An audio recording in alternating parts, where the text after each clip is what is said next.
এই সমস্ত নোংরা আবর্জনাকে আমরা আবর্জনাই মনে করি, কিন্তু এদের যে একটা পাওয়ার আছে সেটা মারাত্মক। এই সমস্ত পাতা পচা, এর মধ্যে ধুলো নোংরা আবর্জনা সবই রয়েছে, কিন্তু এদের পাওয়ারটা বলতে গেলে এদের মধ্যে যে খাবারের নাইট্রোজেন, ফসফরাস, পটাশিয়াম, আরও ছোট ছোট যে মাইক্রোনিউট্রিয়েন্টগুলি যে এর মধ্যে থাকে সেটা আপনি ভাবতে পারবেন না।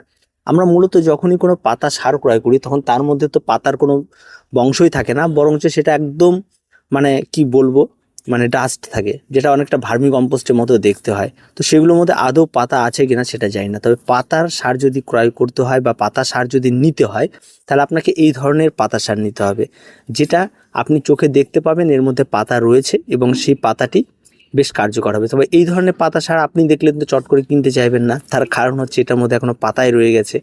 তো এই ব্যাপারগুলো থাকে। তো এই ধরনের সার যদি আপনাকে নিতে হয়, আপনাকে পুরনো কোনো বড় বড় গাছ বা ফাঁকা মাঠ, যে সমস্ত জায়গায় জঙ্গল রয়েছে সেই সমস্ত জায়গাগুলো এগুলি অ্যাভেলেবেল পাবেন।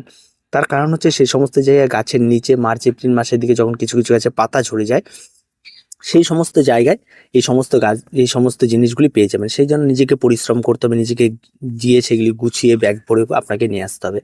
তো এদের পাওয়ারটা কীরকম, এদের মধ্যে যে কোনো গাছ লাগান যে কোনো সময়ের মধ্যে এরা খুব তাড়াতাড়ি সেট হয়ে যায়। গাছগুলি গ্রোথ খুব তাড়াতাড়ি নিতে থাকে, জল পাওয়ার সঙ্গে সঙ্গে এরা একদম সঙ্গে সঙ্গে খাবার একদম রিলিজ করতে থাকে। তার ফলাফল এটা দেখুন, এই অ্যালিসিয়ামের চারাগুলি কিন্তু লাগানো হয়েছিল এই যে এটার মধ্যে। তো গাছগুলি দেখুন লাগানোর সঙ্গে সঙ্গে তার গ্রোথ দেখুন, অথচ আমি দীর্ঘদিন ধরে মাটিতে লাগিয়ে রাখা গাছের এত সুন্দর গ্রোথ নেই। আমি দেখিয়ে দিব একটু পরেই। পিটুনিয়া দেখুন সঙ্গে সঙ্গে গ্রোথ নেওয়া শুরু, আজকে 7 দিনও হয়তো হয়নি এই সমস্ত কিছু করা, তার মধ্যে তাদের গ্রোথ দেখুন। প্রত্যেকটা গাছ দেখুন হেলদি, প্রত্যেকটা গাছ দেখুন, আপনি অবাক হয়ে যাবেন। এই যে এখানে দেখুন, এটা তো মোটামুটি ফুল চলে এসছে।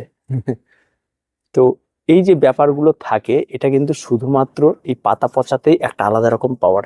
তো এই গাছগুলি কিন্তু অবশ্যই আপনারা এভাবে করুন, দেখবেন অনেক সুন্দর হবে, অনেক ভালো হবে। আর এই মিডিয়াটা কিন্তু একটা মারাত্মক মিডিয়া, যেটাকে আপনার দেখলে কোনো মিডিয়া মনে হবে না, কিন্তু ভয়ঙ্কর। তো আমি এখনও অনেক গাছ লাগাইনি, বেশ কিছু গাছ লাগানো বাকি আছে। তো আমি এর মিডিয়াটা নিয়ে রেখে দিয়েছি এই যে ব্যাগ ভরে। তো খুব তাড়াতাড়ি এগুলির মধ্যে আরও বেশ কিছু গাছ লাগিয়ে ফেলবো এবং শীতেরই ফুল গাছ লাগিয়ে ফেলবো, কারণ শীতের ফুল গাছ আমি এবার ছাদে খুব একটা লাগাইনি। আর বেস্ট এই ছোট্ট জায়গার মধ্যেই আমি করার চেষ্টা করব। আর এটা বেশ আমার ভালো লেগেছে যে এটার মধ্যে অল্প জায়গার মধ্যে হচ্ছে আর দেখতে বেশ ভালো লাগছে, আর গাছের গ্রোথ অনেক ভালো। আর এতে লাগালে একটা সুবিধা, যেটা এতে কোনো গাছে খাবার দিতে হচ্ছে না, কোনো কিচ্ছু করতে হচ্ছে না, একদম নর্মালি এইভাবেই চলছে এবং ফুল দেওয়া পর্যন্ত এরা এইভাবেই থাকবে। এর মধ্যে বাড়তি কোনো খাবার অ্যাড করার কোনো কিছু নেই। তার মাঝে মধ্যে হয়তো এনপিকে একটু স্প্রে করে দেবো, এটুকুই। আর তেমন কিন্তু কিছু না। কিন্তু এই যে পাতা পচার যে একটা পাওয়ার এটা থাকে, তার সঙ্গে সঙ্গে এই যে এই সমস্ত গাছগুলি ক্যাকটাস বা সাকুলেন্ট, এই যে ভ্যারাইটির গাছগুলি আমরা করি এগুলোতেও কিন্তু পাতা পচা আমরা খুব ভালো ব্যবহার করি। আর এই ধরনের পাতা পচা কিন্তু কিনে ব্যবহার করলে কিন্তু তার কিন্তু গুণাগুণ বলাটা খুব মুশকিল হবে, কিন্তু এইভাবে যদি আপনি কুড়িয়ে নিয়ে এসে ব্যবহার করতে পারেন তাহলে খুব ভালো। আর এই ধরনের কাজ করতে গেলে কিন্তু অবশ্যই পাতা পচার প্রয়োজন হয়, আর শুধু পাতা পচাতে করলে তো আরও ভালো হয়। আর একটা ব্যাপার হচ্ছে যেটা, এই সমস্ত গাছগুলো শুধু পাতা পচাতেই কিন্তু যখন আসে পাহাড় থেকে, বা যেগুলি মূলত এই ক্যাকটাসের মেন ঘাঁটি হচ্ছে সেই কালিম্পংয়ের সাইড, সেই সমস্ত ডুয়ার্স থেকে যখন আসে এই সমস্ত গাছগুলো, তখন কিন্তু শুধুমাত্র পাতা পচাতেই তারা থাকে এবং বেশ ভালো থাকে, গাছের গ্রোথ খুব ভালো থাকে। আর সেটা আমরা এখানে আসার পর আমরা যেহেতু পাতা পচাটা সেই পরিমাণে অ্যাভেলেবেল পাই না, তার জন্য কিন্তু পাতা পচাটাকে আমরা মোটামুটিভাবে অ্যাভয়েড করা শুরু করে দিই। বিভিন্ন ধরনের শীতের গাছ করার ক্ষেত্রে অন্যান্য সব কিছু ব্যবহার করি। তো এই যে অ্যালিসিয়ামগুলি দেখতে পাচ্ছেন, এই অ্যালিসিয়ামগুলি কিন্তু এই যে সবে লাগানো, মানে এর অনেক পরে, এর আগের গাছের গ্রোথ দেখবেন, দেখুন সবার আগে লাগানো এই গাছ মাটিতে, এখনো পর্যন্ত কোনো গ্রোথ নেই, কোনো কিচ্ছু নেই, কোনো গল্প নেই। একদম দেখে মনে হচ্ছে যেন এরা এখনো বাচ্চা, একদম কচি গাছই রয়েছে, সেরকম ভাবে গ্রোথ কিন্তু এখনো হয়নি। এটাই হচ্ছে বেসিক ডিফারেন্স পাতা পচা আর এর মধ্যে।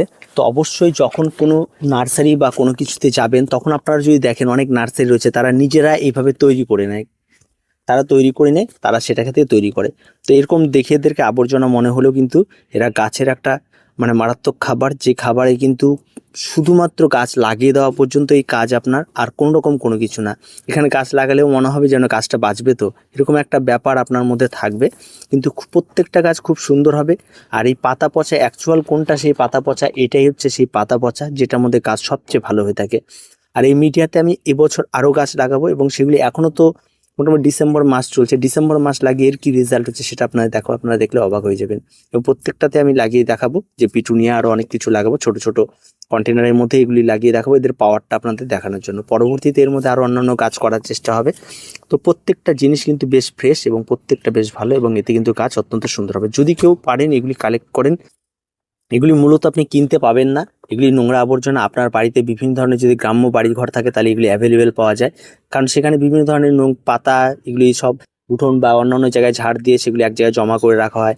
সেরকম জায়গায় এই ধরনের নোংরা আবর্জনা অবশ্যই আপনারা পেয়ে যাবেন, সেই সমস্ত জায়গা থেকেও কালেক্ট করতে পারেন। বা বড় কোনো গাছ যেখানে প্রচুর পরিমাণে পাতা পড়ে, সেই সমস্ত ফরেস্ট, তার নিচে বিভিন্ন জায়গায় পাতার আস্তরণ পড়ে থাকে, সেরকম জায়গায় এই সমস্ত কিন্তু পেয়ে যাবেন। শুধু খেয়াল রাখতে হবে যে এর মধ্যে থেকে পাথর, এই ধরনের পাথর থাকলে সেগুলিকে আলাদা করে দেবেন, আর আপনার প্লাস্টিক থাকলে সেগুলিকে আলাদা করে দেবেন। আর কোনো কিছু লাগবে না। আর এই যে ছড়িয়ে এই যে দেখছেন এগুলো ডালপালা, এগুলো কোনো কিচ্ছু লাগবে না, এগুলো একাই পচে যাবে, একটু ভেঙে দেবেন, এগুলি গাছের খাবারে পরিণত হবে, আর কিচ্ছু লাগবে না।